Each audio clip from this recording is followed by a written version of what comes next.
Hello and welcome. This is NTA Tuesday Live, and I'm Cyril Stober.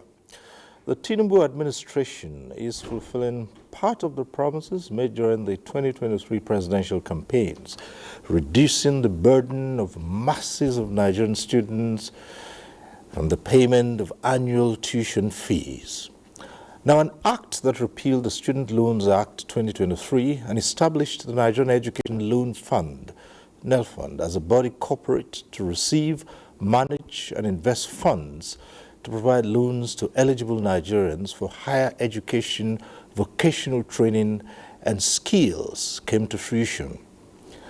While there are sufficient guidelines on the process of clearance and approval for qualified candidates to benefit with low interest and stress-free repayment system.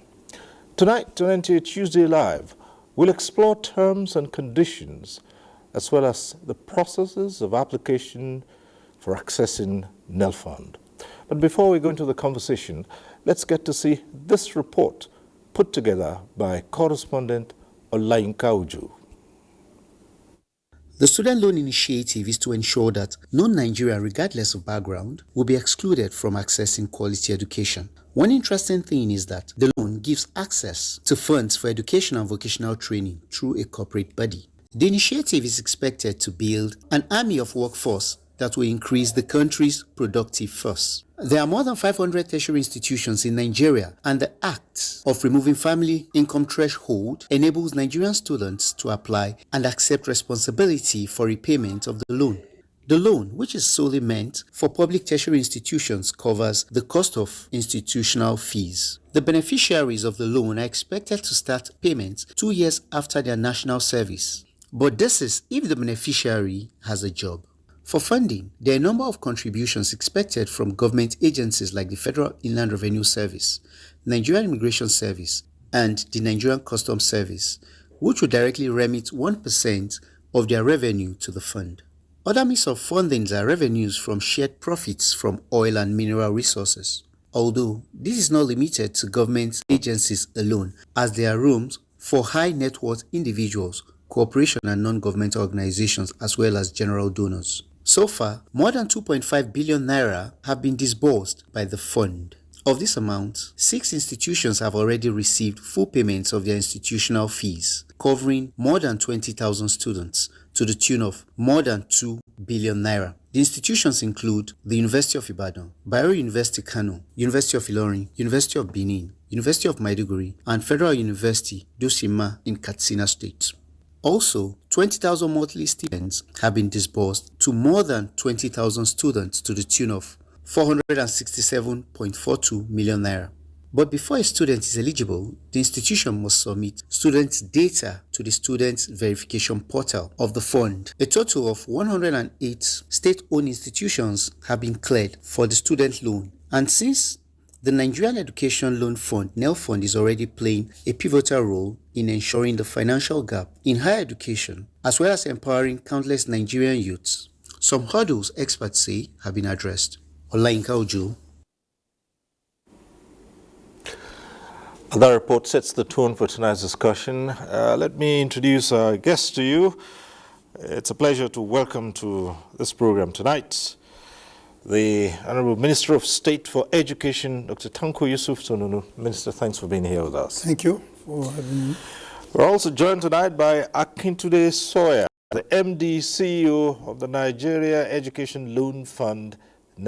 Thanks for being here tonight. It's a great pleasure to be here, Mr. Stober. Right. Well, as you are aware, at some point in time, the program goes interactive. At that time, you can join in the conversation in the studio. And when it is that time, we'll remind you of the process and the procedure. But for now, let's begin to look at the issues around NELFund, and that's the Students' Loan Facility. And we'll start off with the Minister of State for Education, Dr. Tanko Yusuf Sonunu. Well, Minister, the youths constitute a very critical segment of society, and every time you talk about any nation, you do realize that adequate attention is given to the youth, they secure the future of the nation. So let's start on the premise of you assessing this administration's thinking about the Nigerian youth and what led it up to this point here. Well, thank you very much for giving us this opportunity. As usual, let me start by commending the effort of the management of NTA for always being there for us to provide avenue for us to educate and enlighten Nigerians on what Mr. President promised to achieve and what he's doing to achieve that. Well, youth are a very important segment of our society. If you look at it globally, you find that African is a generation of younger age because of our low life expectancy and a very higher reproductive rate within the country. So they at least constitute a very significant portion of our population. And youth are also the basis and foundation upon which a country can be built. They represent a significant proportion of human capital for development. And therefore, they must be given all the attention they require so as to have a society that will be productive. It's in this regard that Mr. President came up with a lot of policies to see how can we re-energize youth, renew the hope of average Nigerian, so that we can have youth, when you relate it to education, to have a society where we have youth who are backed with a qualitative education and with a very strong morality to know what they are doing, and most importantly also to arm them with a skill that will give them an avenue to serve the country, employ themselves, be responsible and employ others, and also to be able to participate in the arena of global competitiveness of finding what to do. And therefore, a lot of programs are there that has to do with youth, most especially in the field of education. And in summary, the goal of Mr. President in the field of education, particularly to our youth, is to see we have responsible youth who are armed with a very strong critical thinking ability, also skillful in terms of their activity, and they are morally sound. These three are very important.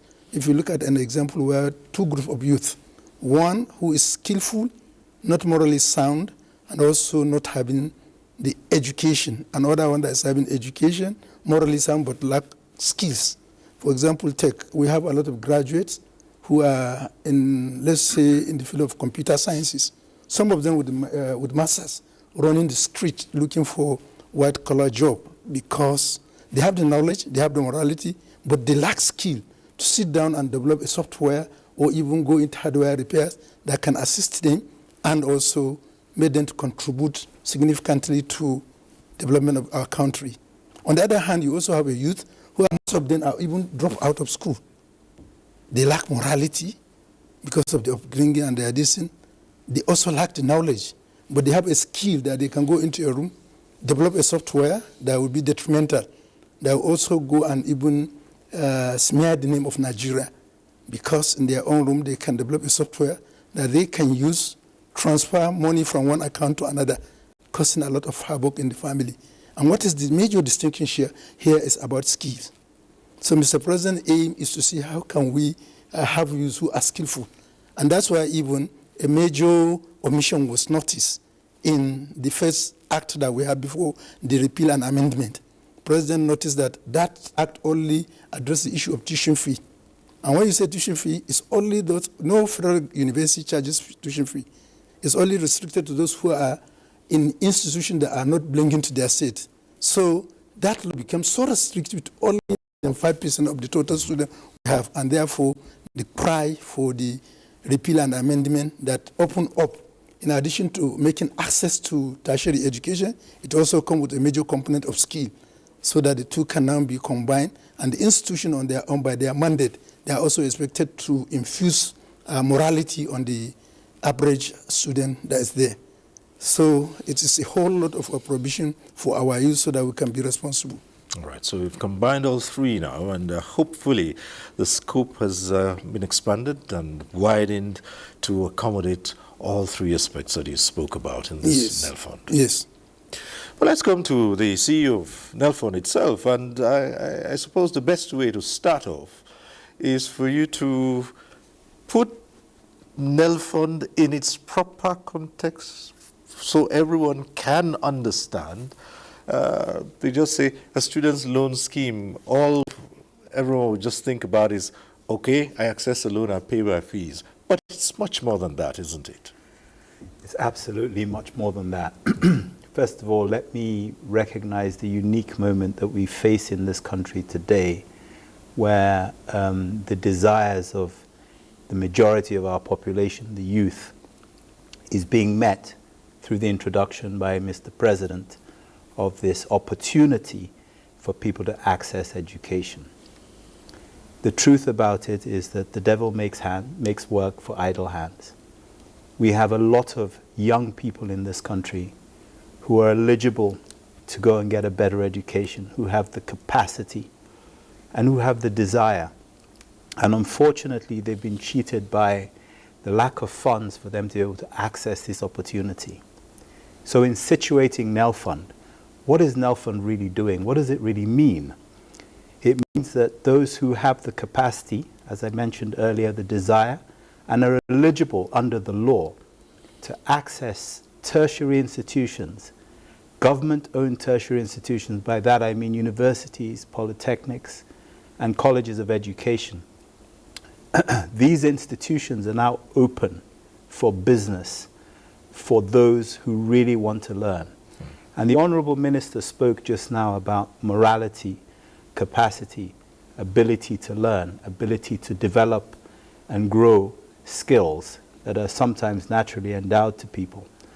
The opportunity is here, it's now, and what NEL Fund is here to do is to say, look, if the only thing that stands between a Nigerian youth and the opportunity to learn or acquire skills or education is money, then hey, we're going to take it off the table, because actually that should not be what prevents people from being able to develop themselves and grow in their own careers. I think the other side of this that I think is important is the fact and the reality that if we educate our young people, two things happen. One is that the socioeconomic enhancement and development of our nation grows.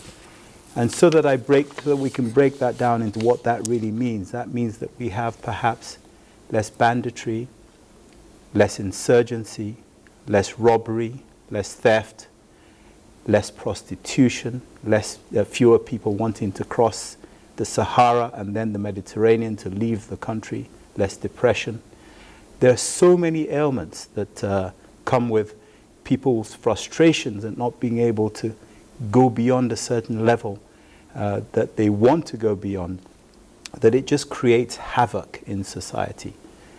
This really represents two things, or it kills two birds with one stone, if you like. It allows people to become the best that they can be, and it allows the nation to become the best that it can be, and allows the nation to become globally competitive. We have the capacity in terms of the human resource. We have the desire. Nigerians love to learn, they want to learn. But we've got to put the right things in front of our youth so that they can learn the right skills and do the right things. So NEL Fund is here, simply put, really to bridge the gap between desire, capacity, eligibility, and the learning centers where people can go and acquire the knowledge. And just on a final note, I think it's worth just mentioning that if we educate our youth today, if we invest in the education of our youth today, not only does it help us fight poverty, but it creates an opportunity for the youth of today, when they become people who need a pension, for that pension to be paid by those who are working, who are studying to get jobs, to be able to keep the wiser members of society, if I can use that expression. Well, okay, we'll return to you, but let me get to the minister at this point and say, you hear all the time that the government has, or the government faces a paucity of funds. And therefore, it doesn't have as much as it would need to solve most of the country's problems. But if you look at a scheme like NEL Fund, then people would ask, where and how are you going to fund the scheme to ensure that at some point in time, it doesn't go the way of so many initiatives and say, look, we have to cut down because we can no longer afford to put this amount into the scheme. That's what many people would want to know. I know you have set out parameters for how NELFund will. Well, it's a very, very vital question, but the first of all, in governance, what is most needed first is the political will. And you mentioned it earlier that even prior to during the electioneering campaign, President made a promise that he will ease access to tertiary level of education. And then he fulfilled that by assenting to a bill. And then he also looked at so many restrictions that I mentioned, and the bill was amended to, being a democratic president as he is, he listened to Nigerians, what they had to cry, no need for guarantor, this and that, and he took it serious. And within a short time, there is an alignment between National Assembly and the executive. And the amendments came to light, and today disbursement has already been enjoyed by many Nigerians, as mentioned in the report. So that's one. Two, you also find that it's not just a program, but it's an establishment of the Act of National Assembly. It means it can sue and be sued. And then we've also gone ahead to determine multiple sources, and which were also enumerated in your report, so that as the fund is going, also the sources are improving. Even before then, there is also an appropriation from the National Assembly to allow it to enable to go. And there is also a grant from the president initially of 50 billion so that it can also take off. And then just of recent, other bodies, a grant, not even a grant, a loan was also given from ICPC to the loan. These are sources. And then as we begin to go, what we are doing now, we are trying to build confidence so that society will know it's a reality. It's not a scam. Once you have the confidence, I want to assure you that people can go and walk into NELFund and say, look, I want to take care of 5,000, 3,000, 50 students. How much will that cost me over 5 years? I'll deposit it with you. And then it is also so transparent in the sense that if you go to the website, you see how many people have accessed it. And you see the school and this. And even right now, it has been mentioned that so over 2.something billion has been paid to institution. This goes to show that it's not an opaque, it's a transparent. Once there is transparency, you get trust. And most importantly, with time. I assure you, just as we are working now, alumni of different schools, institutions, are supporting their own alma mater to grow. In the next 5 to 10 years, you will have alumni of NELFund. And those alumni will come together and realize that at one time, President Bola Ahmed Tinubu came into their life and assisted them with that loan, and they will pay for it, and they will also come as an alumni, make serious and monetary deposition to the fund. So the sustainability plan came in the act. And the best way is that if it is a program that, look, we are going to have this program, another regime will just come and stop the program. But where we are now, it requires going back to National Assembly. Even if you want to repeal it, you have to go back to National Assembly. Whatever you want to do, you have to go. And I don't think National Assembly that I was there, that are representative of the people, another government will come in with what has been beneficial to the society and have received overwhelming opposition of Nigerians. National Assembly will succumb to pressure to repeal it. So it has a lot of this inbuilt sustainability plan within it, and it has come to stay. So straightforward question, Mr. Sawyer. Who is eligible for this?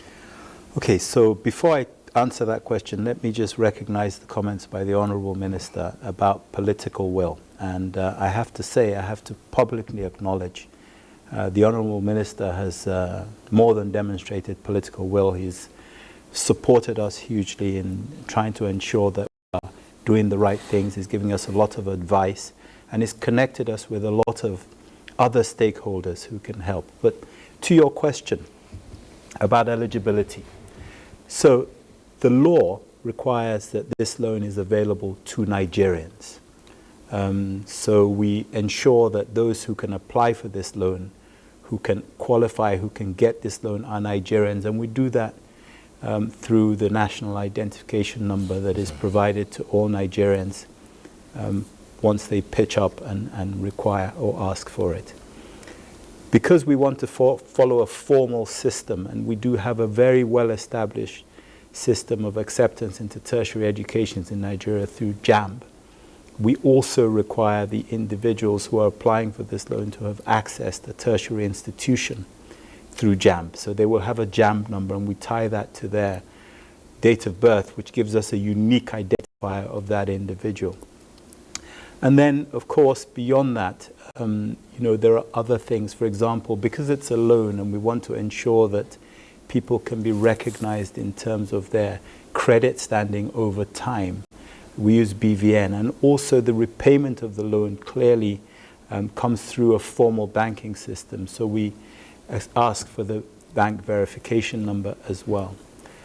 Now, this loan is available to those who are accessing tertiary education for the first time, but it's also accessible for those who are already in a tertiary institution. So a matriculation number is a qualifier because that indicates that the individual is already in an institution.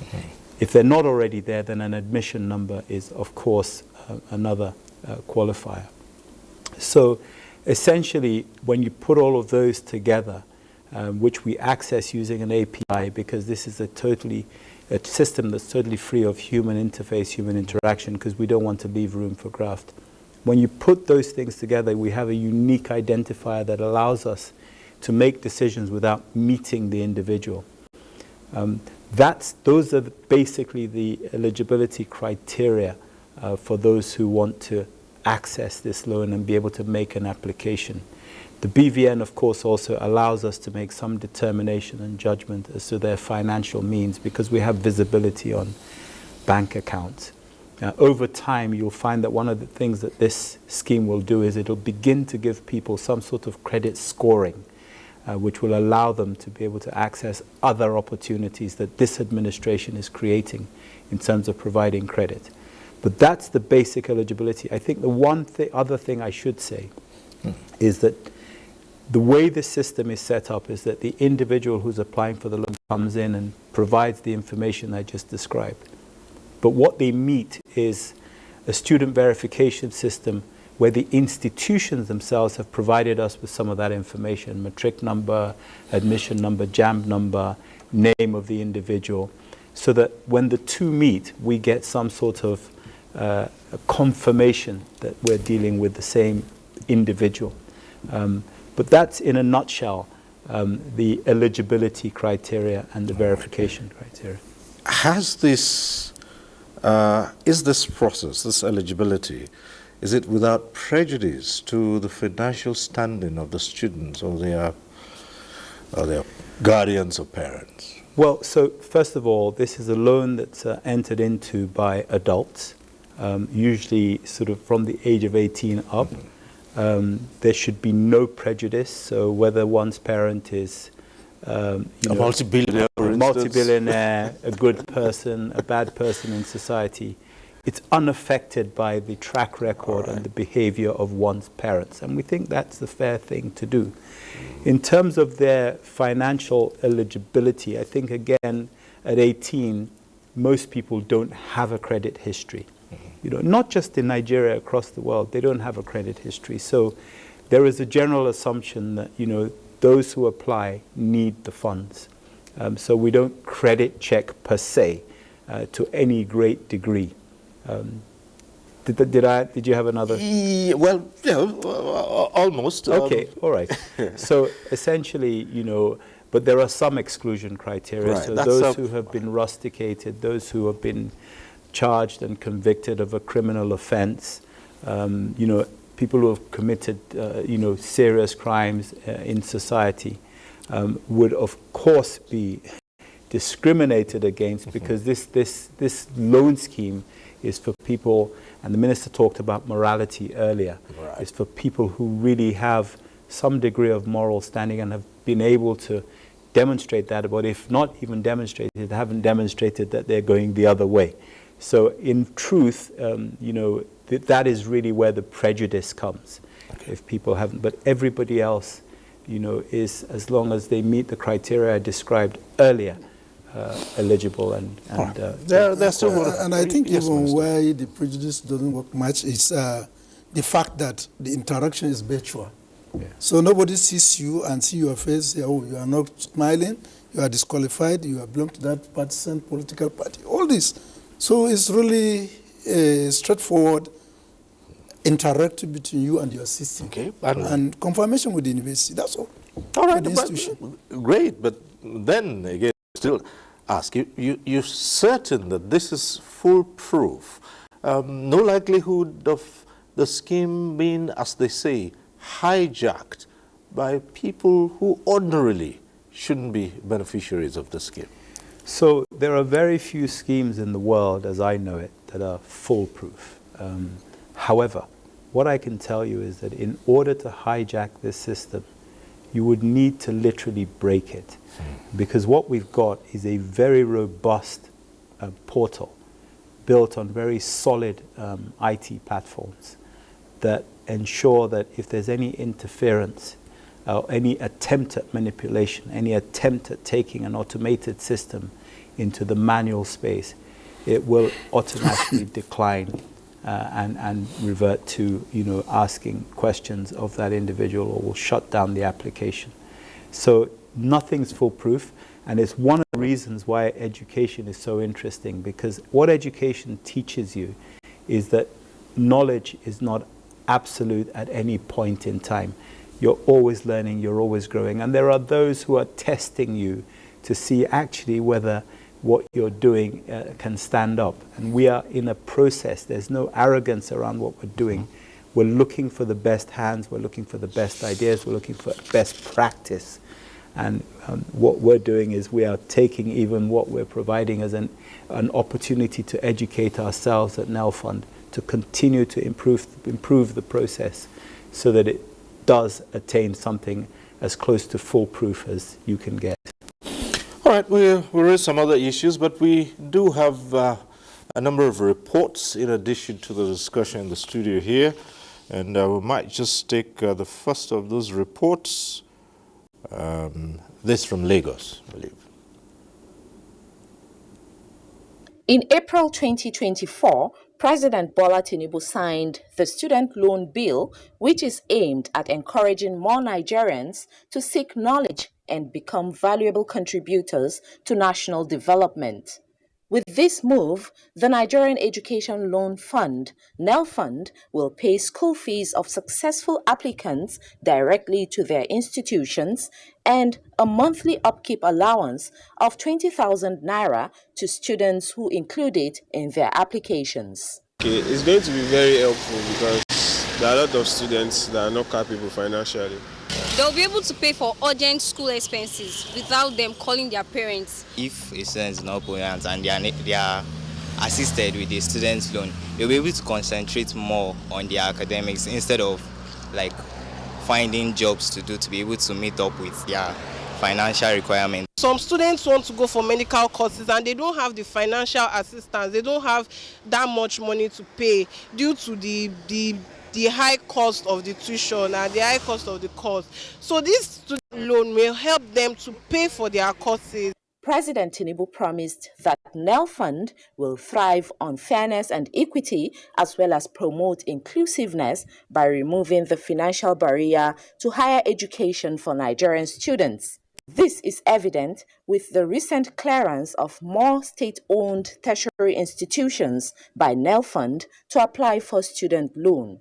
Before putting this horse forward, another cat should have actually been dealt with, and which is the need for us to actually have a proper data management and proper data infrastructure and architecture put in place.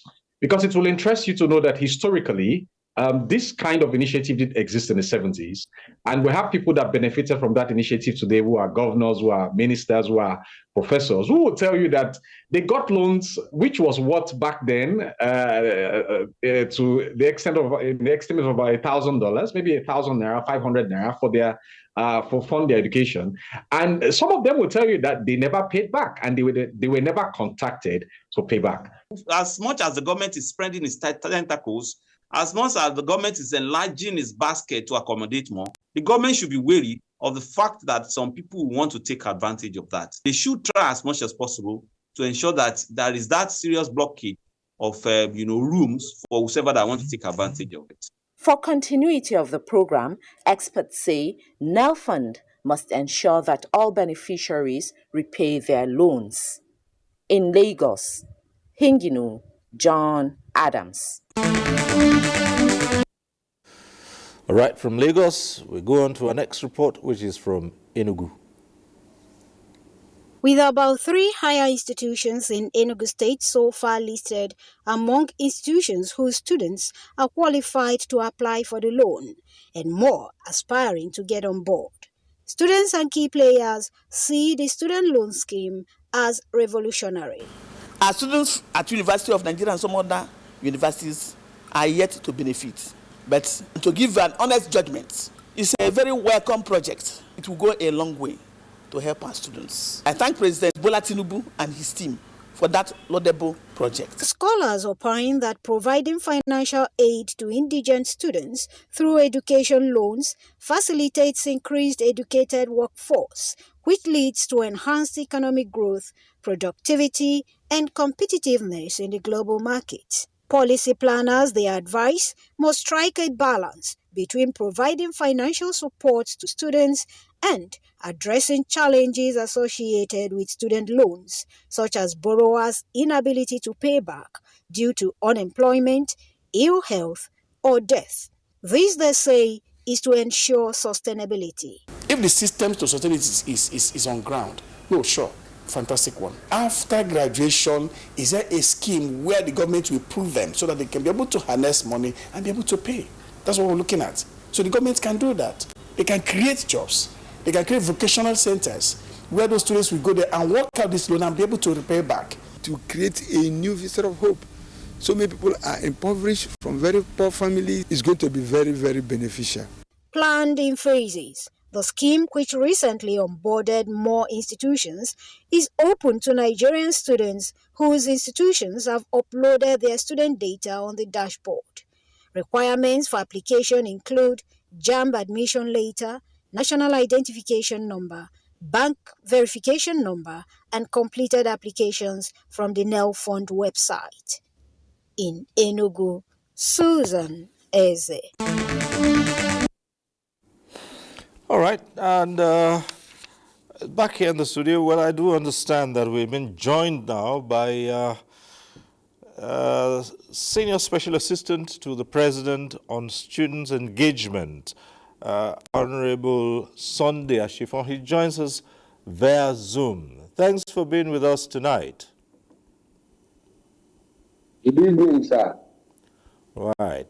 I want to assume that you have been listening in since we started the program, and you may just, by way of your opening comments, give us your own perspective on NELFund and the effort of this administration to respond to the needs of Nigerian students accessing higher education without the great hassle of having to pay so much and not being able to afford it.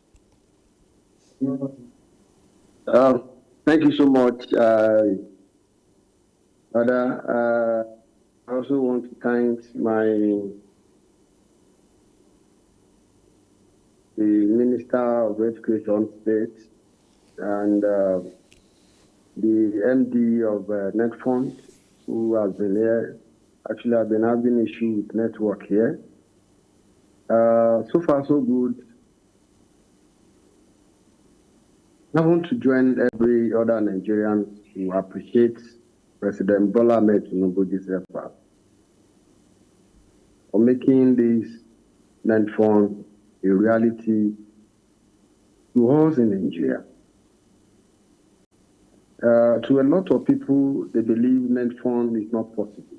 But today, it's no longer a dream, but a reality in our country. Our country is now compared with other countries like UK, US, Canada, where you can have an access to education, quality education, irrespective of your background.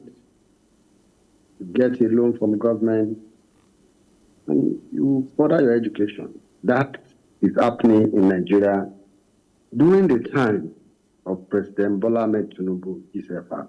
I must thank him. Today I was in a program, a 2 days program organized by my office. And the title of the program is about building a responsible leadership. And it was held among elected student union leaders across the campuses in the Southwest. My state, Ekiti State, hosted the program.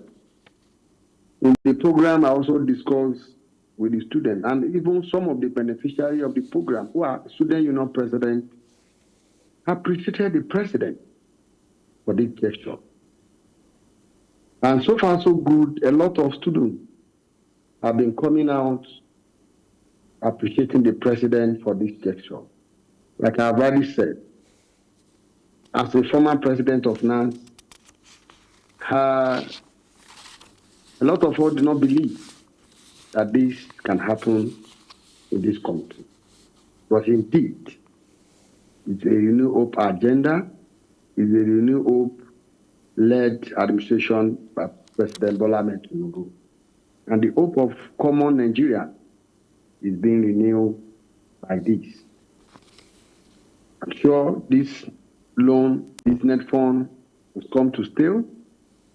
A lot of our friends, a lot of my colleagues who you drop out 200 level, 300 level, 100 level, some will be given admission and they will pay, their parents will also to pay first semester or the first session, which is 100 level, but to continue will be difficult.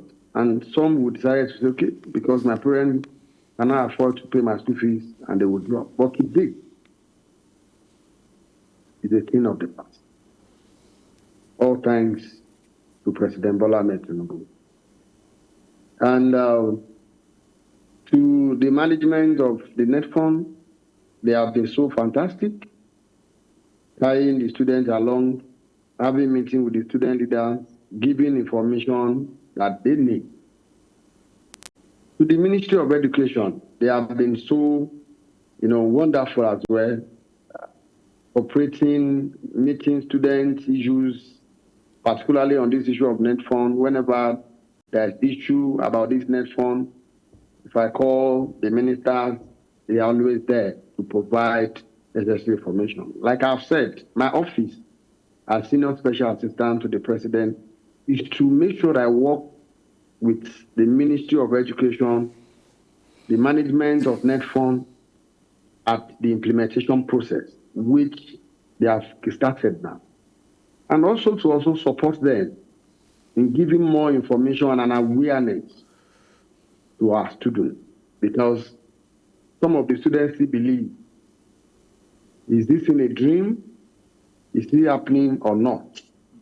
But when they saw their friends receiving the 20,000 upkeeping, they now see is now a reality.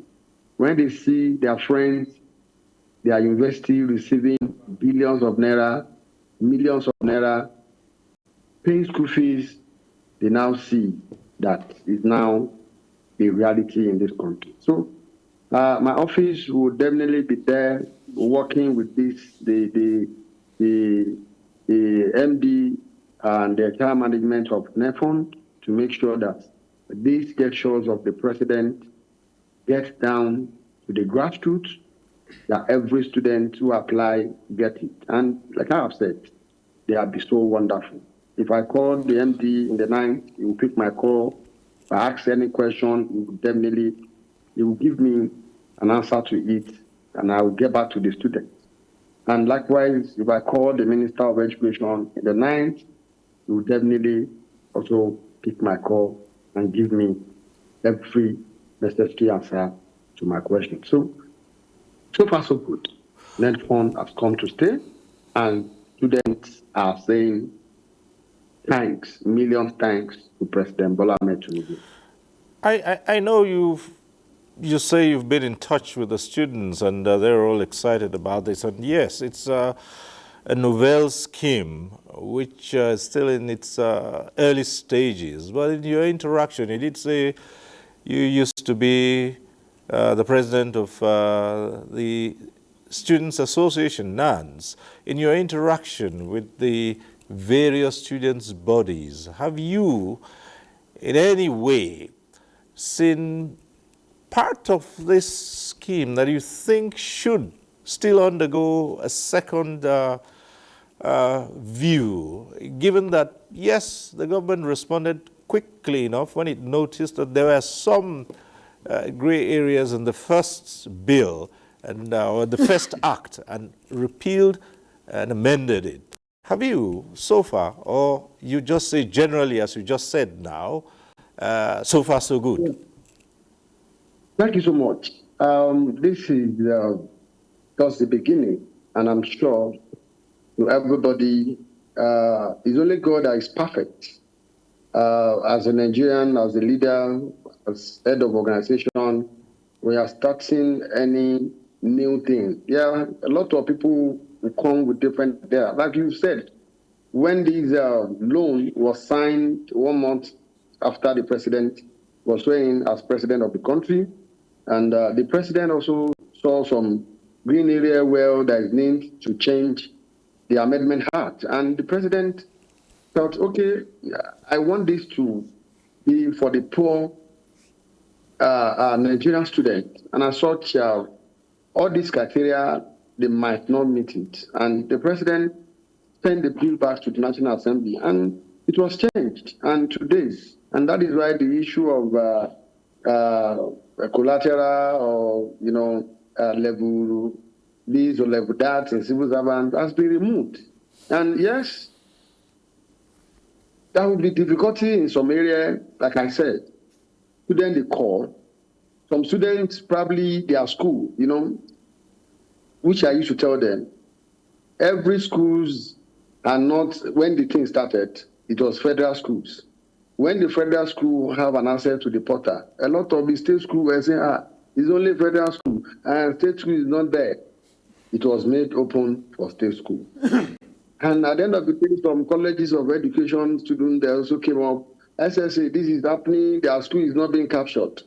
Again, I can say it today, polytechnic students, management are now have a direct access to NetFund. Like I said, challenges will come, questions will come. That is why I'm there. If they cannot reach the ministry, they will reach me. They call me anytime, I respond to them. They come to my Instagram, I answer them. They come to my Twitter, I answer them. On our WhatsApp platform, I answer their question. And if there's anyone that is not clear to me, like I've said, once I call the MD, he gives me the answer to it, and I get back to the student or any school. Some student out there will call me, Mr. President, this has not been happened. Like someone called me, a former president of NANS, like 15 years ago, called me. My daughter is in the University of Abuja, and has been trying to apply for this a student loan, and he has called the dean of student affairs. He said this and that. I said, okay, wait, let me confirm. I will get back to you. And I did my findings, and I get back to them, because, like I do tell students, if you have 30,000 students in a campus, don't think that the whole 30,000 students will be picked. This thing is by batches. It will get you. We are opening. We are just started. And like I said, when you just start something, there will be challenges somewhere, and where we try to get issues, then we'll correct ourselves and we'll move forward. But one thing about this is NetFund has come to assist indigent students of this country. And we are also here. The president has appointed us to be a solution, people to put and to solve the problems of the students. And whenever they call us for any difficulty about this loan, we'll be there to answer them.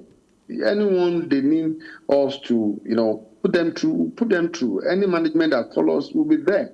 And that is why I say my office is working closely with the NetFund MD and the entire team of the NetFund. And my office is working closely with the Ministry of Education to make sure that the implementation process of this NetFund is seamless. And it's so far so good. It has been seamless and the student has been getting it. Yes, issues will come, like I said. It will definitely, once we call their attention. But so far so good. I can say it in any way.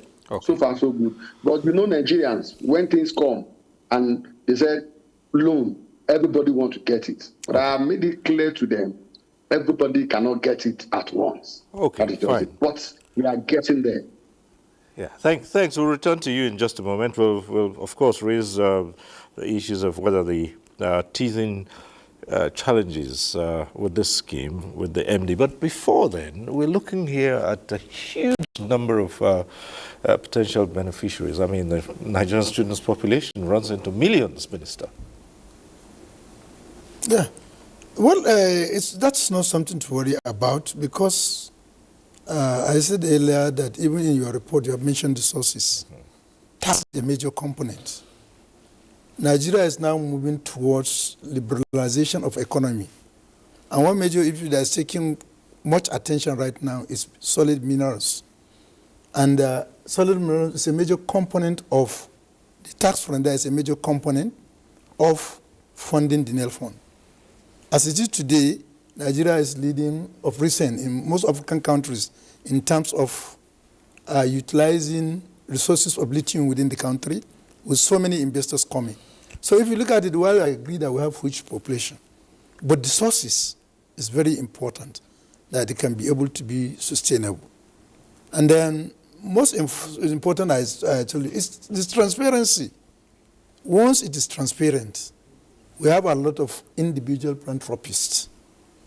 Let's say, for example, as soon as I always give advice to the MD, and I advise him, approach the members of the National Assembly. As a member of House of Rep, I had a scholarship for female students. I have scholarship for all the postgraduate students from my constituency. I know one basic fact. For example, if I am to consider the scholarship for the postgraduate, when I started for the whole 3 local government, I only got 23 members who are pursuing their postgraduate. But I'm telling you, as at the last pay, after so many graduation, we are paid more than 70. So it means that what is just needed, it's not that people are not qualified to go. People are qualified, but they are restricted financially. The report has shown that over 70% are surviving below average. So, and Mr. President, even at the time he was signing, he was assenting to the bill, he said the only weapon you can use to eradicate, not even to reduce or eliminate, to eradicate poverty is education. And therefore we are listening. So we are also moving towards advocacy. Being philanthropists, let them understand what is NELFund and why it is there for, so that they also begin to invest into it. And then one fact is, you are free at any time when you invest to follow the timeline of the usage of the money you have deposited. You are free to go and knock at the MD. Look, I've deposited 5 million naira. I want the report of those who have utilized it. And it will be giving you timely, and you can also confirm it. But I think right now what we are even dealing is, when you look at the statistics, you find that a lot of educational disadvantaged states are seriously lagging behind. Areas that also have highest poverty rate are also lagging behind.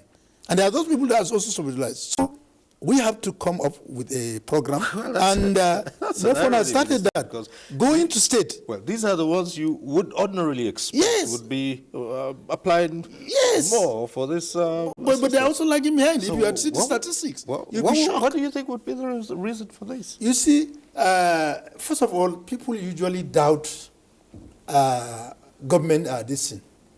For example, I'm still citing the female scholarship I introduced. The first year that I was going to give, I gave 8 weeks for everybody to come forward with necessary data. But that was, very few responded. So it was on the day after I finished my budget and do everything, on the day of the award, more than 4 times the number that applied came in. And I said, no, this is not this thing. It's based on plan. So next year, come forward this thing. And immediately, next year, before I even do, I don't call him, oh, when is this coming? When is this coming? So see that lukewarm attitude to whatever is coming at initial pace, and also doubtful that is this going to be a reality? Should I just waste my time, input data, and I'm not sure of getting it? Absolutely. So what do? We have to put head ministry and the management of NELFON through the MD. He has started visiting states, advocating, bringing all the stakeholders in a town hall meeting. He was in one of the states. All the tertiary institutions, administrators, and that's were there. Student union government were there. The stakeholders in terms of the traditional rulers, ulama, and what have you, Christian and many society and groups were there, and that it was a wonderful experience. So many doubts were clarified, questions read and answered. And the report I got from him, few days, less than 24 hours when he came back, go and see the number from that seat. It has gone up. So we have to continue to build that trust. And now with the reality that they have seen university receiving money, they have seen their colleagues also receiving their sustenance allowance. So it has motivated them. And one important of this that we have forgot to add, this as time, in the next 2-3 years, universities in Nigeria can be able to plan based on what they are expecting from their fund. And the time will go when you say the university will stop sending this notice that when you didn't write this, you will not write exams. And the fear that I may not write my exam among students that is currently affecting the performance will go, and our results will begin to appreciate, and services utilization of funds will also improve, so that more money is to the university apart from their distance at a bulk. When people are paying, sometimes it can take almost 7 to 8 weeks, people are distant. But now you are getting your money in bulk. And that will give you a proper planning. So number, yes, is there, but also that is why the scope of the sources of funding were also expanded, so as to cover the population. Well, MD, everyone wants to get on it and get a loan, and you're inundated by all those who have realized that this is accessible, it's real, and people would raise questions, why am I not getting? Why aren't I eligible for it? So far, what are the issues that have been raised by those attempting to access these loans? Okay, thank you very much. Let me quickly make a comment about Sunday Asafon, the Senior Special Advisor to the President, and his comments. And just to commend him for the work he's doing. He's been incredibly supportive to NELFund. And I think that's the spirit of collaboration that you're seeing around the people within this administration. So going on, so what are the issues? The Honourable Minister spoke to the skepticism, the trust deficit, if you like. I think over the decades, Nigerians have been promised many, many things that haven't materialized, that haven't turned to anything for them. So part of the issues that we have faced is people saying, is this real? Is this a scam? Are we just going to spend our time and effort applying for something that's going to come to nothing? That's already being addressed because we've already started paying institutions on behalf of the beneficiaries. People are already starting to access classes. Some people have already started receiving the stipends. They've received the first month. We're due to pay a second month. And then we're actually paying out to more institutions now. So those are some of the issues that we're covering off. We've obviously had some issues with people who are already in institutions but perhaps didn't go in through JAMB. That's problematic because JAMB is the standard, and we can't bend that. So that's another issue. But I believe that as people begin to understand that education has to be standardized, and access to education, when you take money off the table, can't be compromised in any other way. We must maintain standards, otherwise it becomes a free-for-all. So we take money off the table, so they've got access, funding is not an issue, but the rest of it, just explaining to people that actually these are the rules. You have to have NIN, you have to have JAMB, you have to have BVN. If you don't have those things, then go and regularize that. We've had a few issues with people wanting to take loans for postgraduate studies. Nothing against that, but we do believe that we want to give people who are on the first rung of the ladder the best chances or the best opportunity to access education. We'll get to some of these later, and I think the SSA was saying earlier that we're doing this in phases and in batches, and when it hasn't reached you, the question is, where's mine? Why hasn't it reached me? But we have to roll this out in a systematic and methodical way so that it can be sustainable, so that it can be long-lasting, and it doesn't just sort of fall over. Of course, with any system that's technology-based and where you're dependent on data from other sources, whether it's from the institution or from one of the other verification platforms that we have to go to, if they're down for any reason, and IT platforms can go down, it causes delays in what we're doing because we have to do that verification. If the institutions haven't uploaded the data either completely or accurately, it can cause delays in some of these issues. All right. What this translates to for the person trying to apply is frustration, because they don't always see or understand what's going on behind the scenes. So we spend a lot of time just taking calls, receiving complaints, receiving concerns, and we take time and trouble, not to say, hey, look, why are you complaining? Everybody else is getting it. We don't do that. We try to explain to people because we must reduce the frustration level of people, because when people get frustrated, they get angry and then they lose hope. And for the renewed hope agenda, we must follow through on that. So these are some of the issues. But overall, we haven't come across issues that we can't solve. But we must abide by the rules and the standards that we have set. We won't bend them. Because we have to standardize as far as access to education is concerned.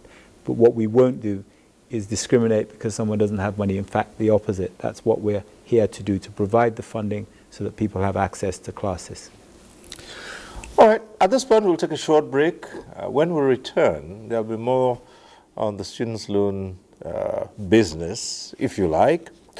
But more importantly, the phone lines will be open, and it means you can join in the conversation in the studio. So stay with us. We'll be back after a moment.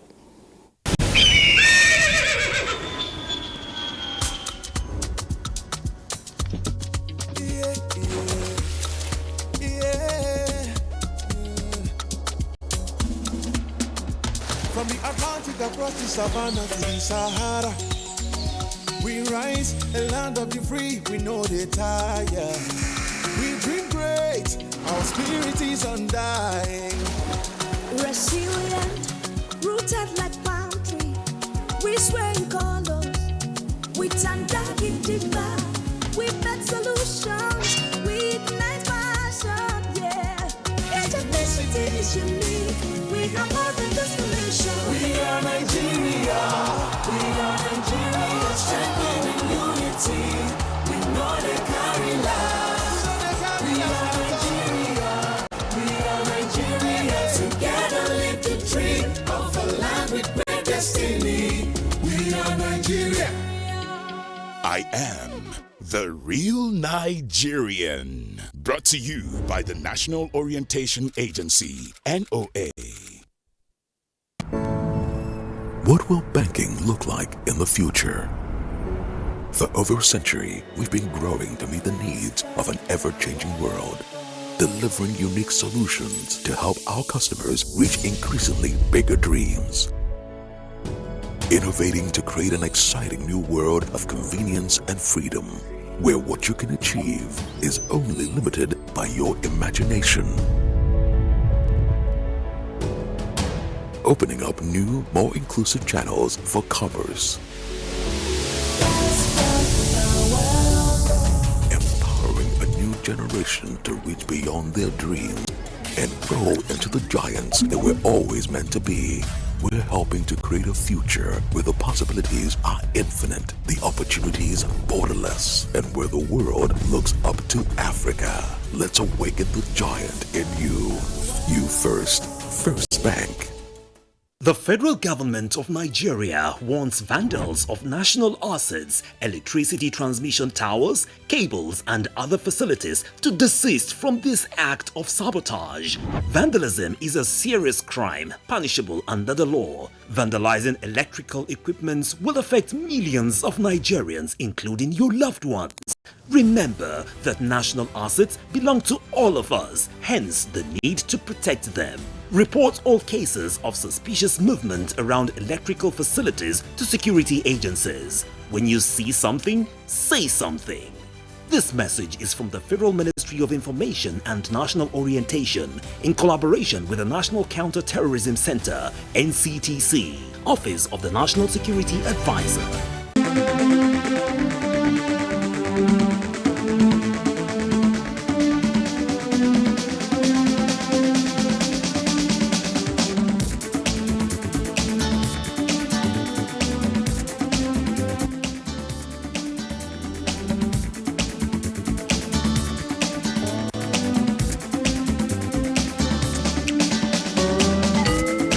NTA Tuesday Live, a network issue-oriented innovation talk show.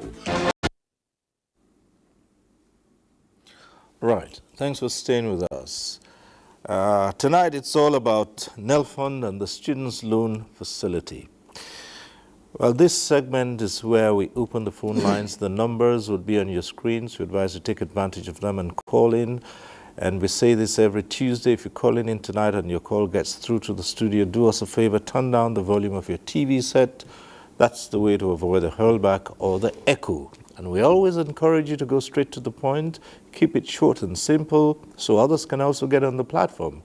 And we ask you not to bother too much about the greetings. Just a simple hello would do. So keep those calls coming through. We'll start off with another in our reports. And this one is from Ilorin. The 3rd of April 2024 by President Bola Tinubu, the Nigerian Education Loan Fund, NELFund, is charged with the responsibility of providing financial support to qualified students who applied for the loan. Presently, some universities have already received funds for the loan scheme, including the University of Ilorin. Vice Chancellor of the University, Professor Abdulwahab Egbewole, who confirmed disbursement of funds to the institution and the benefiting students, explained that measures have already been put in place for the judicious use of the money. Federal government has obliterated payment of tuition fees in federal universities. So tuition is not part of it. Of course, it's supposed to be to replace the normal school charges for utility, internet, electricity, water, accommodation, and all the rest. So naturally, if the university is running, we will have to use it for the purpose for which it was meant. Dr. Alex Akamu is the acting dean, Student Affairs, University of Ilorin. As many of our students can apply, we encourage that they apply, and they do all within the limit of law to ensure they meet up with the criteria set up. So that the more the beneficiary, the better. But for those who will not be able to meet up, that means they will pay the full charges by the institution. The Students' Union President, University of Ilorin, and one of the students who benefited from the loan scheme expressed delight and appreciated the federal government.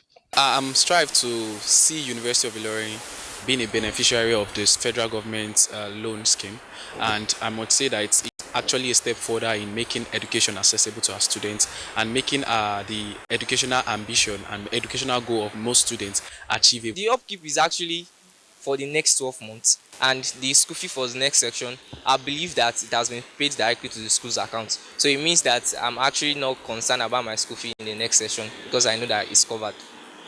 And my upkeep for the few months, it will really do a lot. It's all thanks to our President Tinubu. Really appreciate her. Olabisi Adeboye, an automobile repairer, a parent to one of the student beneficiaries, could not thank the federal government enough, admitting that the loan scheme is a great relief for him. I was happy when my son told me about the government loan. It helps parents like me because we don't have to do everything on our own anymore. The government is helping us, and I'm so grateful for that. The loan by Nelfund to students will be repaid at a low interest rate and at the convenience of the students after graduation through their bank verification number. In Ilorin, Sholawa. All right, we're back in the studio now with the Minister of State for Education and the MDC of Nelfund. Minister, just this question. The loan facility, does this put paid to scholarship schemes by the government? Is it replacing scholarships? No, it doesn't replace the scholarship by the government. These are two different entities. This is a loan. Scholarship is a grant.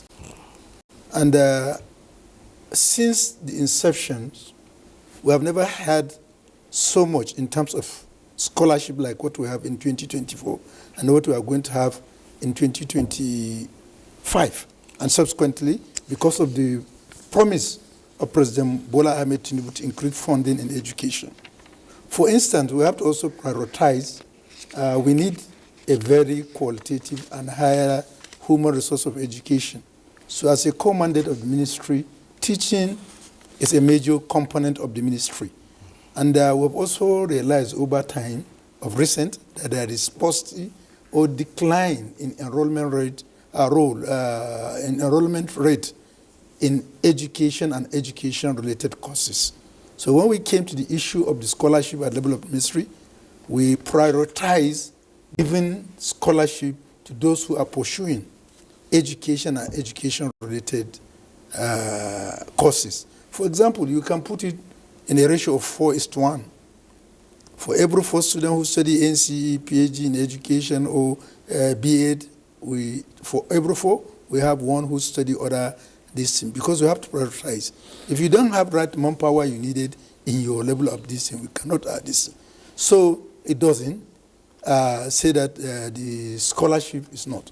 And then even if you look at the scholarship, there are two various components. Those who are in bilateral education that are going outside the country, that we give them sustainability allowance, and then those who are studying locally. For locally, it's just like the same pattern. You apply online, and then we screen your documents, and then once you are this, you get notice that you are successful in terms of your application, and then you get credited. So it doesn't. Well, speaking of priority areas, looking at your manpower needs and perhaps areas where you need to intervene and probably get results more quickly than other sides, what causes you think, or would you say, this loan facility would target more?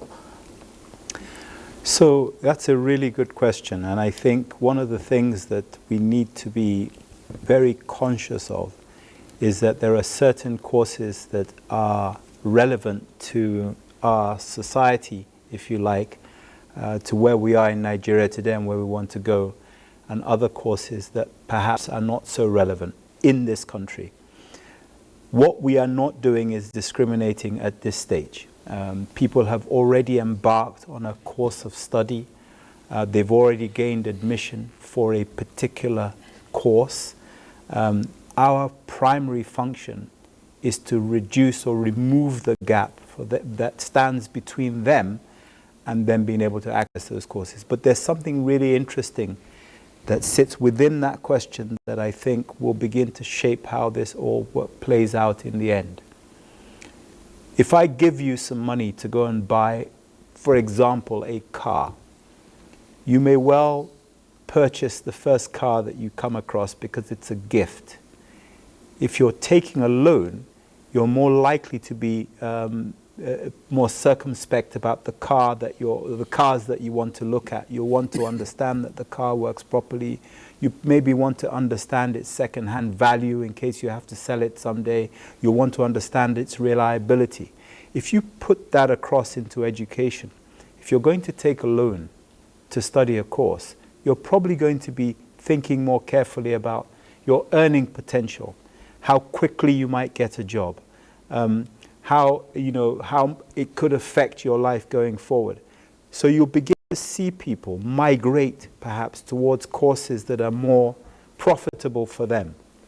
And actually, if the courses are more profitable for them, it's very likely that those courses, as long as they're remaining within the shores of Nigeria, will be more profitable for Nigeria as a nation. This is very much still a developing country. We need a lot of skills, non-academic skills. Of course, we need the academic skills and prowess as well. But we need the non-academic skills. We need people who can do things with their hands, who are creative. So, you'll begin to see people gravitating also towards institutions that provide them with the best possible opportunity to progress, to be recognized, to get jobs. So in the long run, what you will create is competition between courses and competition between institutions. We know the best institutions in the world. Why are they the best? Because they offer the best opportunity for people who attend those institutions. We've seen institutions that close down. Why? Because people are no longer applying to go to those institutions. This is invariably going to, or inevitably going to, drive up the standard of education across institutions as they compete for those checks that we're giving them. Okay, we'll return to that, but we have a first caller on the line tonight. There's Umar, who is calling in from Birnin Kebbi. Umar, go ahead.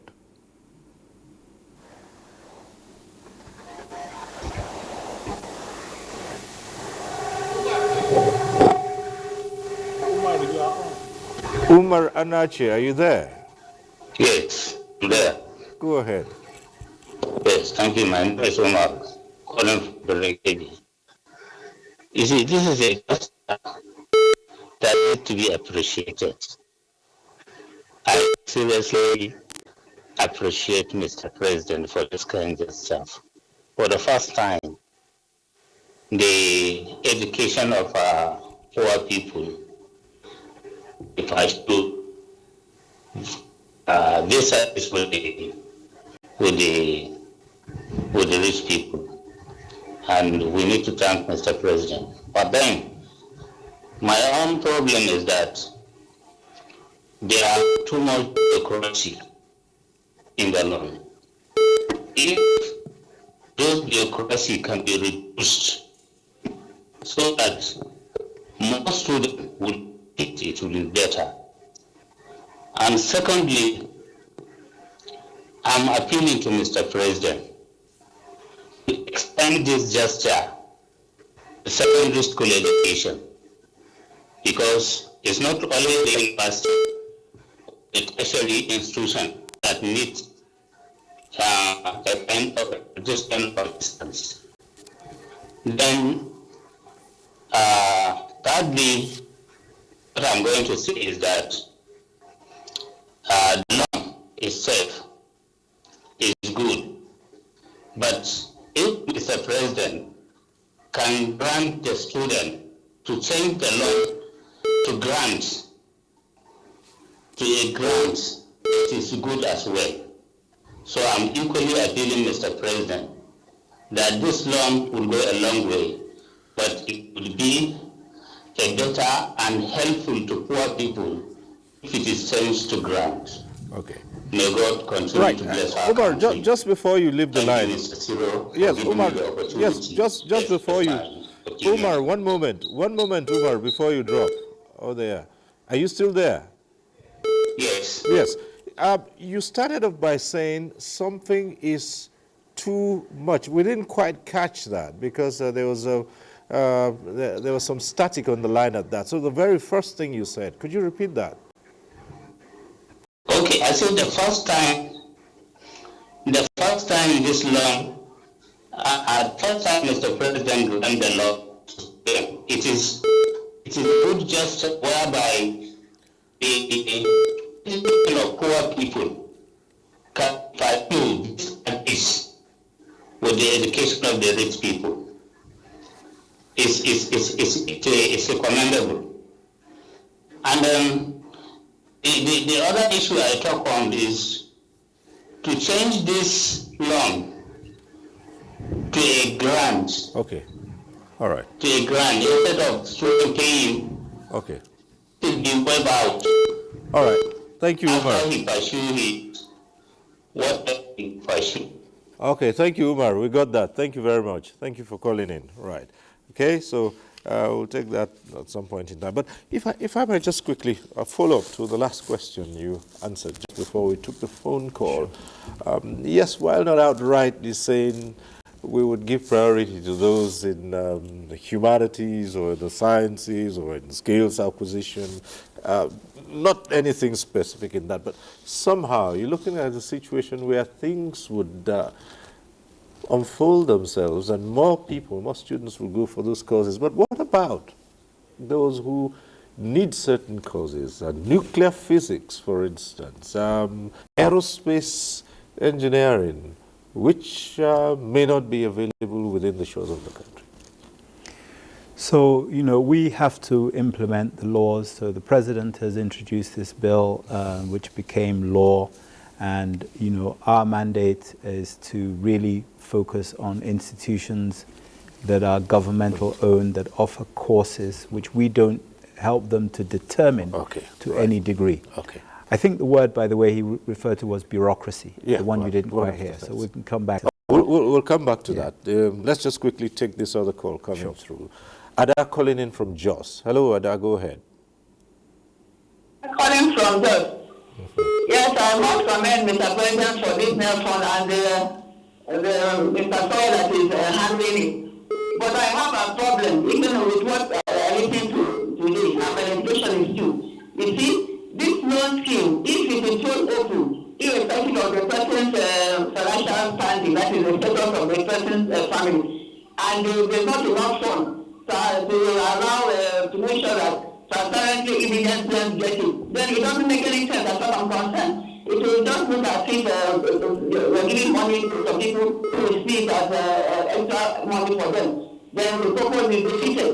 But in other advanced countries, they have enough resources to carry everybody along. The important thing is that you pay back. But the way it's sounding, it's a or whatever, and then if it's for first people entrance, like those who are coming through JAM, remember that the JAM is only for 1 year. So when you say the baseline, they don't get it. They don't get it. And they have to sit for another JAM. That is the problem this scheme has. If there's enough pool, then there will be this question of I heard when they were saying that a student, non-president, 15 years ago, you have to put a cost to him and all that. That's what I'm talking about. So if the way she done, nobody has to put across any cost to anybody. I'm not taking it. Once you're qualified, you should get it. So if people don't have enough funds, then why allow people who can pay this fee to get it? Doesn't make sense to me. Then again, generally, alongside with it, since it is like a drop in the ocean, the numbers that we take, let the charges be reduced to some reasonable extent so as parents can cater for their children. Look at what has happened to Unity School. Unity School, when this government came on board, they removed the subsidy there, and then Unity School now, you have to pay about 200 and something thousand for a child to be in the boarding school. If the child is not in the boarding school, you are spending about 100,000, and right now the child is there. There's a insurance charge of 5,000, there's a security charge of 1,000, and so on. That is our community school. It's under the 20 of the federal government. Okay. For Nigeria, to get better. All right, man. All right. Thank you very much, Ada. Right. Well, yes. Do we still have Honorable Ashifo on the line? No, we're not quite sure about that. Anyhow, yes, you were going to address this. Oh, okay. Yeah, you're there with us, right? Yes, I'm with you. Yes, you want to quickly respond to what the last caller just said? Anyway, the call was cracking. I could not hear it very well. All right. I could not. But what I believe, like the first person that asked question, which the MD answered very correctly. You know, people have been calling that this loan should be turned to grant. The president should make it a grant, not a loan. And like, first and foremost, like I have said, we will need to appreciate the president giving us this. That this is not just a political statement like we used to have before now. A lot of people during electioneering will make promises and they won't fulfill. But this was one of the promises of the president, and within 1 month he came on board. He started implementing it. And like I've said earlier, everything that is happening now, like this program that we are doing today, is a way forward. More observation will come, questions will come, advice will come. And thank God today we have the MD of the NENFON, we have the Minister of Education, we have myself, which is SSA, that I'm close to the students. I'm sure after this show today, a lot of people will still come to my DM, they'll still ask more questions, and that we're there to answer them. All right. They need to. Okay. The students, I tell them, they need to be more patient. This will get down to everybody. All right. It's a new dawn country, and as such, the president is there to make sure every indigent student in this country have an access to quality education that they are looking for outside. All right. Thank you very much. There won't be any reason for indigent students to leave this country and go outside to go to school. Okay. Thank you. We have another call coming through from Azari Ahmed calling in. Hello. Hello. Yes, go ahead, please. Hello, good evening, sir. Good evening. Hello? Yes, go ahead, Ahmed. Yeah, I'm from Azari, Health Sciences. Firstly, I want to start by commending Mr. President for his great initiative of the Nigerian educational loan fund. My question goes like this.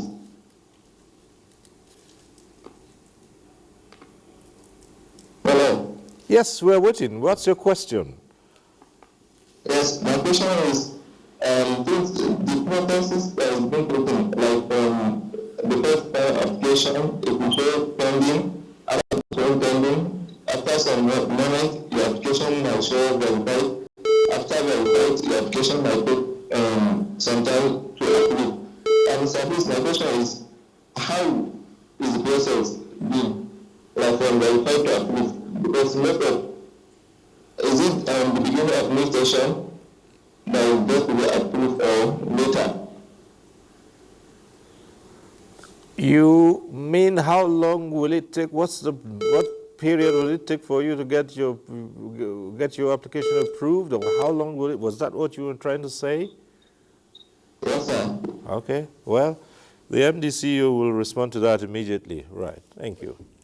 So my understanding of the question is that the caller would like to know the length of time it takes for the loan to be approved and when the loan value actually kicks in. Kicks in, right. So if that's the question, the law requires us as NELFund to respond to the application on or before 30 days after the application is made. However, it's worth recognizing that responding to the application gives us, or gives the applicant, three basic responses. One is that the loan has been approved. The other is that the loan has been rejected. And the third is that we have further questions that we need to ask in order to be able to make a final decision. Now, so that's essentially what the law says. Within 30 days, give a response. However, if the course commences, and the application is always for the next session. So you can't be mid-session and apply for a loan for the session that you're in. It's always for the next session. If, for example, the next session starts in 90 days, and you apply on day 1, and you get a decision in 30 days, the value that you receive from NELFund will not come for another 60 days. So effectively, because what we're doing is we're paying the institutional charges and we're commencing the payment of a monthly stipend, the value is only recognized when that course or that session begins. Right. I hope I've answered that question. Okay, so in other words, for whoever is applying and the session hasn't started, they can expect a delay in, particularly because I know so many would want to find out when will the stipend come in. It can only come in when the course has commenced. Yes, and for good reason. The reason we're providing the stipend is so that the applicant can have the dual benefit or the secondary benefit of having something in their pocket to be able to support their time whilst on campus, if you like. Otherwise, look at a situation where course hasn't started, you got some money in their pocket, the temptation, go with it. Absolutely. Right. Well, there are one or two issues which are also been raised here, and that, Minister, is one of the things. Nigerians say we all know what it is like to pay back loans. And this, well, you put in so many things in place to ensure that payment is guaranteed. But then, it's not been a very good story to tell about repayment. Is anything going to change this time around here? Well, there are a lot that will change because the Act is really very specific. It puts, for those who are employed, it pushes to those of employers with the primary responsibility. First of all, when you are going to employ, inquire from the NELFund whether the applicant has benefited from the loan. So it also criminalizes not doing that. Oh, good. So you understand? So once you have inquired, you will get response from NELFund. So candidate with this thing has benefited so amount from this. All right. So therefore, at the time you are going to commence payment with salary, it's mandated that you have to always pay back to NELFund 10% of his salary.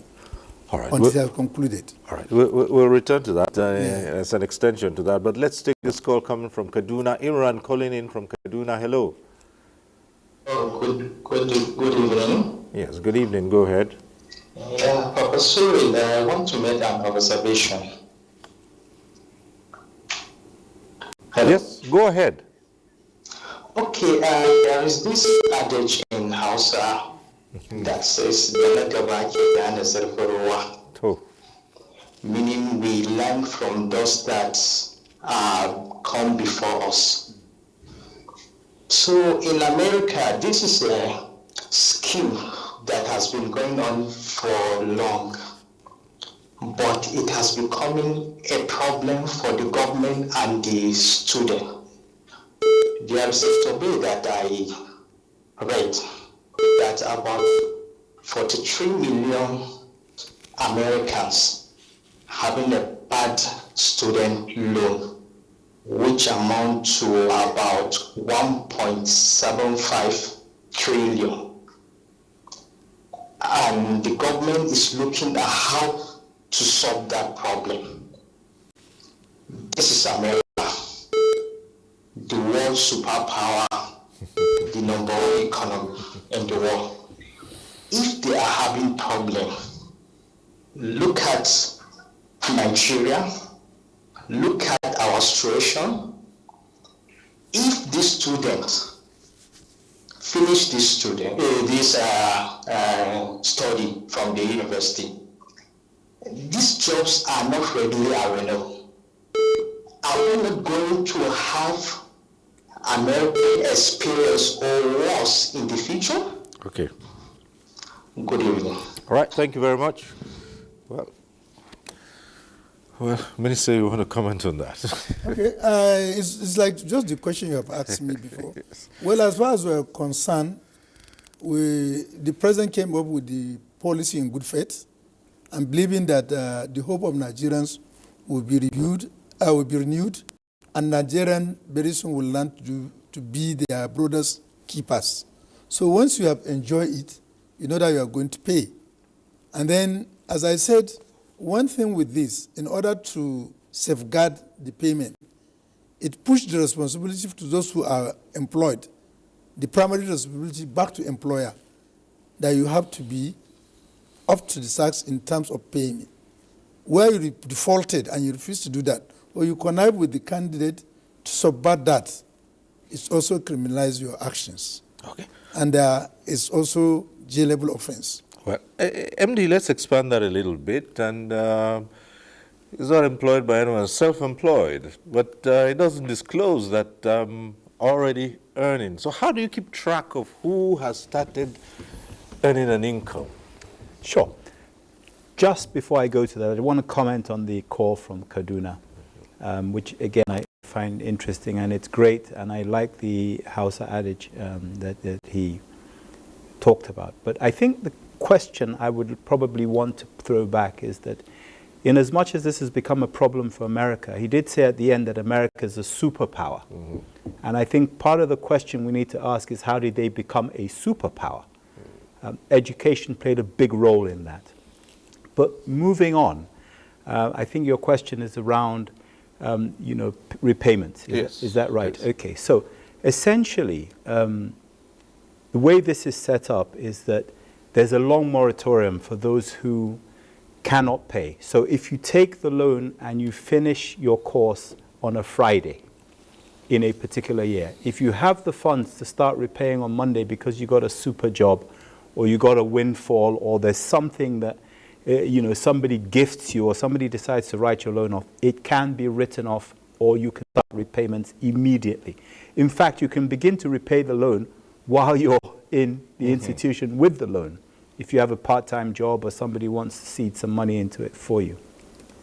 However, the absolute obligation is for you to begin to report on your status, your employability or your employment status 2 years after you've completed National Youth Service Corps. So that's a reporting requirement to the NEL Fund. The repayment requirement to the NEL Fund is when you get a job beyond the 2 years after NYSC. So if you don't have a job, if in the unfortunate situation where a person doesn't have a job 2, 3, 4, 5 years, they don't have to repay. So this is not a chain around anyone's neck. Right, but people would ask, how do you ensure that they actually do not have a job or they don't have an income? So again, this is important because we also are obliged to to get repayments for these loans. And it's the right thing to do because of the people coming through the system who want the loan. The reality of it is that one of the things that I mentioned at the beginning was the fact that we have a requirement for people to provide their BVN. The Honourable Minister of State talked about the obligation on employers to provide information about that.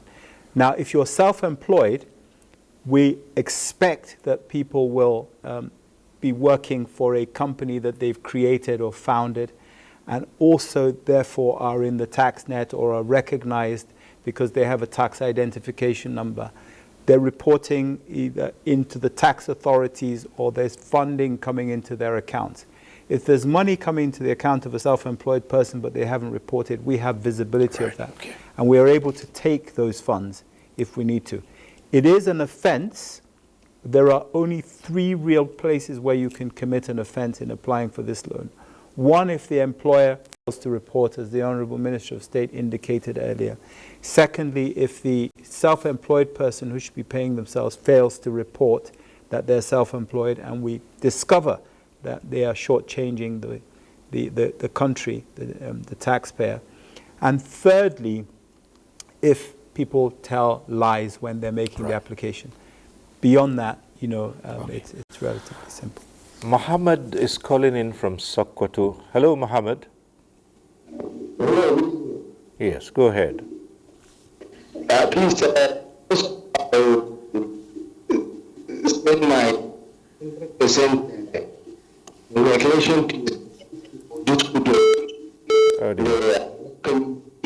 honorable committee.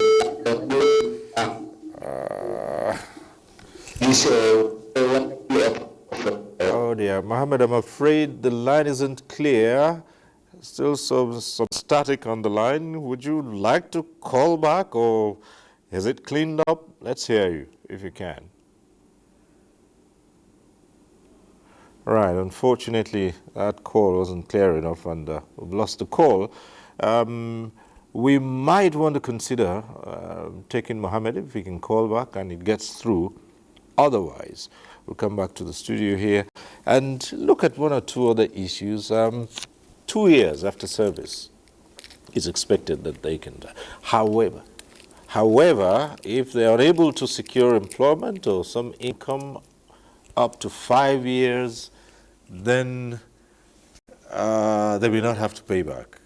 And yeah, they don't have to. It's not that it's written off. Right. Okay. So it's just that you only pay when you're earning an income. You can't make people who don't have an income pay. Right. Again, I know at the start of it. I think even at that level, you must have a sworn affidavit to convince. Yes. So not just on your own. Absolutely. So we have reporting requirements. Okay. So 2 years after NYSC, there are reporting requirements. You have to report at intervals. All right. What you will find as we move forward is that because we are also involved with skills acquisition and training, and we're involved, NELFund, you will see NELFund very much involved in collaborations with career days at these institutions. You'll see us roll out with partners career days. We will actually actively help engage organizations to say, hey, look, we have a group of people here, they are considered our clients, who have studied to this level, who have borrowed money to study to this level. We'll engage with the biggest companies and the smallest companies in the land and ensure that when they have vacancies, people retire, people leave jobs, we get the first opportunity to present those opportunities to the Honourable Minister spoke about alumni of NELFund. We are intending to connect these people with jobs. There are lots of initiatives going around this. So NELFund has a role, the scholarships have a role, but we will all join up together and ensure that we provide opportunities for employment to those who have taken loans. All right. I'll return to another aspect of that, but let's get in this call, probably our last call tonight, from Ibadan. Alex calling in from Ibadan. Hello, Alex. Oh dear, Alex, I can hear the hurlback. Turn down the volume of your TV. Yes. Good morning. Go ahead, but turn down the volume of your TV so we avoid the hurlback. Okay, I'll do that. Right, go ahead. I hope it's okay. Yes, go ahead with your question or comment. Yes, my comment is this. I buy the idea. It's a very good idea. But I have a question. What is the ratio of distribution? We have 36 federal universities in Nigeria. How can this allocation go right around? What are their ratios? What are they? For instance, if you release like 10 million, can that 10 million be able to go around with the 36 million within the first quarter? All right. It's not giving education fund loan, maybe to a particular university, 1 or 2 universities, then you will claim. But can it go around? Okay, straightforward question. Distribution. Okay. That is where I am concerned. Thank you. Please, I want Akitengbe to respond to this issue. Yes. Thank you. Thank you. Straightforward. Thank you very much. Very straightforward question. The law allows NELFund to receive 1% of all taxes collected by FIRS. It goes beyond that. It allows NELFund to invest the funds that it has for a return back into the general reserve. It also allows NELFund to go out and seek investment, donations back into the fund. So this has been very carefully thought out. We know exactly how many students are in tertiary institutions that are government-owned in Nigeria. The mathematics works. It gets better and better, by the way, because as time goes on, we're able to raise more funds, we're able to get good returns on the investment that we have for what is ostensibly a fixed number today. So 400,000 people going into tertiary education every year at the level, and the institutions we've talked about, 400,000 leaving. By the way, one of the things that you will find will happen when I talk about the FIRS collections is that as people become better qualified, more qualified in more relevant subjects, if you like, they're more employable. They're more employable to local investors and to local industry. They're also more employable to those who want to come and invest in Nigeria and employ Nigerians. It will inevitably reduce the number of expatriates as well that we get coming into Nigeria, because companies have to employ people who are fit to do the work. As Nigerians get access to education, they begin to take some of these jobs back. One of the inevitable consequences of that is that we get more people in the tax net. More people are paying taxes, where we get a percentage of those taxes. So this is actually a self-sustaining initiative, if you like. Of course, one of the other consequences is that more institutions, or more people, if you like, want to go on to tertiary education. So the people today who are in secondary education, who are thinking, you know, what's the point? I don't know how I'm going to fund the next piece of this, become more encouraged. It's good for us. It's good for more people to want to get education. We'll get more funding, and it'll be more sustainable. One thing along the lines of, I think, the last caller is this is not subject to any quota.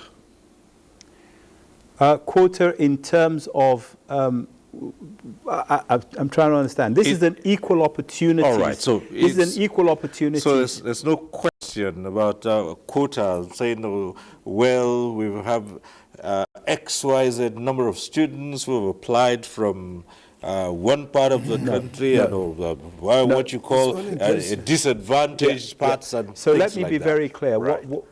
The president who introduced this has made it very clear. President Bola Ahmed Tinubu has made it very clear. This is an equal opportunities program. Right. Regardless of your gender, where you're from in this country, as long as you require this loan and you apply for it and you're qualified for it, you will get it. He's been unequivocal about that. Disadvantaged area, educationally advantaged area, all that doesn't matter. Truth is, it doesn't matter. Right. It's an equal opportunities area. Now, if people opt out, if people choose not to do this or not to take this, you can't force people. However, we believe that there's enough interest from across the country for this to be implemented and to get the outcomes of equal opportunity. Okay, let's quickly get back to Honorable Ashifo for his closing comments. We're about run out of time now. If you're still with us, yes, in conclusion. Thank you so much, sir. I just want to address one or two things. One, as a Nigerian, I think it's that time we should be changing our thoughts, changing our thinking, that, yes, Nigerian, once you get a loan, you might not pay back, it's government, and it's free, is this, is that. This loan is for Nigeria.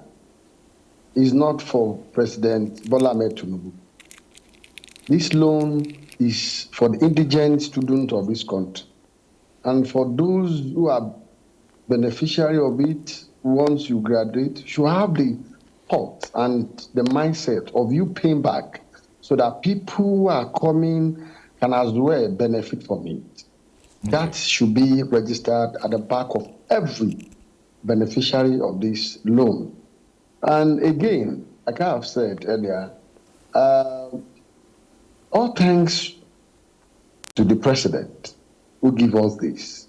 If this is not happening, this discussion will not be here today. And as such, as Nigerian, I believe that the president is also working to make sure that at least when you graduate, job opportunities, creating more job, creating more, taking a lot of unemployment out of the streets The president is working on that, and I'm sure when you graduate, by God's grace, in the next 2 years, the story will change in this country. Graduates in this country will get job by God's grace. We just need more support for the president. He has a lot for us, particularly in the education sector for Nigerians. Thank you so much. All right, thank you very much. We'd like to thank you so much, Honorable Ashifon, Senior Special Assistant to the President on Student Engagement. Thank you so much for being on this conversation. Thank you. Thank you. Thank you so much. All right. Well, sorry, just one quick issue. I know you spoke about it earlier, and it has to do with the repayment or employment after employment. But you do have underemployment. Sometimes someone gains an employment and they're not earning what they should be earning. The repayment of this loan, would there be any consideration given to one who doesn't earn as much as, I mean, if you, for instance, bill to pay back every month 10,000 naira, I mean, just a random figure, but you're earning what's far below what you could take out 10,000 from. Would any consideration be given to that? That you really want to start paying back, but you need a smaller percentage to remit? Sure. So the payback is as a percentage of income. Right. There is a recognition that, you know, people earn different, there are different earning thresholds for people, regardless of whether they studied the same course, even in the same organization. Therefore, the repayment is on a percentage basis. There's no tenor. You don't have to pay this loan back within 5, 6, 7, 10 years. Fantastic. There is one thing I want to add to this, and it's to do with repayment. I received a letter today from a gentleman who had studied on a student loan in this country in 1978, I believe he said. And he had borrowed for his education 400 naira for the session. And over 3 sessions, he had borrowed 1,200 naira. He's become well-to-do, but he wrote to me today to say, I borrowed this money. He was commending the president for this initiative. And he said, I borrowed this money in 1978, I think, or 77. I can't remember now. I got the letter today. And he said, I've been to the central bank to look at the exchange rates, and he produced the exchange rate from every year, naira to dollar, since he borrowed the money, and provided one sheet of that. And then in his letter, he said he wants to pay this back. He wants to pay this loan back because it's helped him immensely. And he provided a bank draft, a manager's check, for 3.1 million naira. That would be the value of what he borrowed at that time. I didn't do the calculation, but basically that's how he worked it out. Right. But I think, you know, we should give our people credit. People who, you know, people speak about Nigerians as if they don't want to pay back. If you do well, you pay back. And he specified that he wants these funds to go to helping others. Right. Okay, others who need this loan. That happened just today. At about 3 o'clock, I think I received the letter. So, you know, there's great hope. And I think one of the courageous things that this president has done is that the return on investment for this goes way beyond the election cycles. This is a truly altruistic initiative. And I think that if we all support this, we'll be living in the future in a much better place. And our children and our children's children will benefit greatly, and our nation will be great again. Thank you. Right. Well, just to mention that social media platforms have been abuzz with so many questions. But there is a particular question that's recurring on the platforms, and perhaps that doesn't have to do directly with the students' loan facility, but it's something that would want the minister to comment on before we round off tonight. And this is coming from Victor Penn. Sent it this. Says, what is the status of graduates from Benin and Togo that are yet to serve under the NYSC scheme? There are so many questions similar to this. This is a very important topic, and I think it has to be, if possible, for a particular session on it. Just to say that there was a degree mailing. We had an undercover journalist who obtained a degree in 6 weeks. Ministry responded by constituting a committee. Committee worked hard, going up to Europe, Middle East, and then Benin and Togo Republic, came up with the recommendations. Recommendation ministry started implementing. Some of even our staff of the ministry of ICPC, and then some were transferred out of the department, and then presentation was made to the FEC, and Federal Executive Council made a statement and granted the approval of all the recommendations. For us, as we know, more than 80% of the students who attended Benin Republic and Togo did not attend institutions that are recognized by the Togo's authority. As such degree are null and void, and amount over 53,000 degrees in various fields. And right now, the ministry is working based on the directives of the FEC, along with the Office of the Civil Service of the Federation, and then Federal Civil Service Commission, and many other organizations to see how those FEC degrees cannot be allowed to stand. Right. The major implication of this is the basing and the lack of granting Nigeria security in education and frustrating the effort who have genuinely obtained their degrees. Somebody will just go into a business center, design NCE, design diploma, go and secure an admission in a foreign land, come back within 3 months and be enrolled for NYSC, and come and compete with somebody who spent 5 years in the university, 4 years in the university, and because of his advantage position, got employed at the expense of somebody who has had the genuine qualification. The implication is that the country will be overtaken over time by quacks.